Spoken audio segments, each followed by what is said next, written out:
তোমাদের day shift অর্থাৎ set 2 প্রশ্নপত্রের সমাধান নিয়ে আলোচনা করব। তোমরা যারা ক্যালকাটা ইউনিভার্সিটির আন্ডারে 4th সেমিস্টারের ছাত্রছাত্রী আছো, আজকে তোমাদের এইসি বাংলা অর্থাৎ কম্পালসারি বাংলা সাবজেক্টের পরীক্ষা ছিল।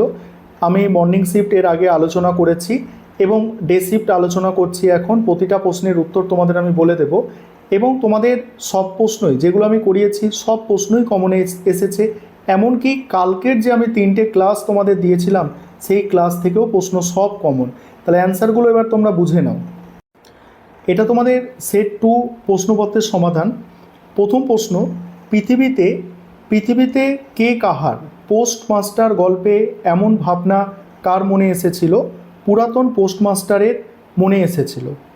শতাব্দীর সূর্য আজি কবিতাটি নৈবেদ্য কাব্যের কত সংখ্যক কবিতা? 64 সংখ্যক কবিতা। এটা যত সম্ভব সেট 1-এও দেওয়া হয়েছিল প্রশ্নটা।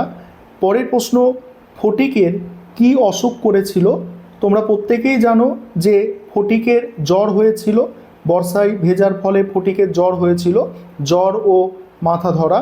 তারপরে রানীহাটের জমিদার বাবুর নাম সদাশঙ্কর। এই প্রশ্নটাও সেট 1-এর সঙ্গেই সামঞ্জস্য, একটু ঘুরিয়ে দিয়েছে, ঠিক আছে। তারপরের প্রশ্ন, ক্ষমা যেন ক্ষীণ দুর্বলতা হে রুদ্র। এখানে রুদ্র কথাটির অর্থ কী? রুদ্র কথার অর্থ হচ্ছে নির্মম বিধাতা, নির্মম বিধাতা। পরের প্রশ্ন, তব ঘৃণা যেন তারে ড্যাশ দয় তিন সমদহে। এই প্রশ্নটাও সেট 1-এ দেওয়া হয়েছিল এবং সেট 2-তেও এলো। তারপরে দেখো পরের প্রশ্ন হচ্ছে জ্বরে জীবে সর্বভূতে অবারিত ধ্যান পসিত ড্যাশ অর্থাৎ শূন্যস্থান পূরণ আত্মীয় রূপে। পরের প্রশ্ন হচ্ছে সমস্ত সংসার মোর লক্ষ্যবর্তিকায় জ্বালায়ে তুলিবে আলো ড্যাশ বর্তিকা প্রদীপের শিখা, ঠিক আছে। প্রদীপের শিখাকে এখানে লক্ষ্যবর্তিকা বলা হয়েছে। তারপরে তোমার অমৃত ঢালি দিবে অবরিত অবিরত।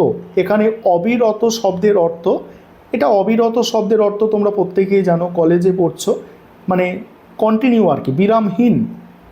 পরের প্রশ্ন হচ্ছে তুমি সর্বকর্ম চিন্তা আনন্দের নেতা। এখানে তুমি বলতে কাকে বোঝানো হয়েছে? বিশ্ববিধাতাকে বোঝানো হয়েছে। বসুধারে রাখে নাই খণ্ড ক্ষুদ্র করি। এখানে বসুধা শব্দের অর্থ পৃথিবী, বসুধা শব্দের অর্থ পৃথিবী। এটা যত সম্ভব সেট 1-এও ছিল, এগুলো সব কালকে আমি করিয়েছি। ফটিকের বড় মামার নাম বিশম্বর বাবু, এটাও করিয়েছি, কলকাতায় বাড়ি ছিল। ফটিকের বয়স কত? 13-14 বছর ফটিকের বয়স। সব এগুলো করানো প্রশ্ন। সত্য বাক্য ঝুলি ওঠে। ঝুলি শব্দের অর্থ হচ্ছে ঝলসে। তারপরে ছিল তাহা ভারতের তপবন তলে। ভারতের তপবন তলে কি ছিল? প্রশান্ত সরলতা। পরের প্রশ্ন, কাদম্বিনীর সইয়ের নাম যোগময়া। এটা প্রথম সেটেও তোমাদের ছিল, ঠিক আছে। তারপরে বলাই গল্পে কথক হলেন কে? বলাই গল্পে কথক হলেন বলাইয়ের কাকা। আর তোমরা যারা পরের সেট পরীক্ষা দেবে অর্থাৎ 3 নম্বর সেট, তোমরা এই প্রথম দুটো সেট দেখে যাবে। যা বুঝতে পারছি প্রথম সেটের প্রশ্ন যেমন সেকেন্ড সেটে রিপিট হচ্ছে, কিছুটা 5-6টা প্রশ্ন রিপিট আছে এবং আশা করা যায় তোমাদেরও 2-4টে অন্তত রিপিট হবে, তাই তোমরা অবশ্যই দেখে যাবে। দেখো, বৈরাগ্য সাধনে মুক্তি সে আমার নয় কবিতাটি নৈবেদ্য কাব্যগ্রন্থের কত সংখ্যক কবিতা? 30 সংখ্যক কবিতা। এই সংখ্যাগুলো আমি কালকে বলেছিলাম। শতাব্দীর সূর্য আজি রক্ত মেঘ মাঝে অস্ত গেল।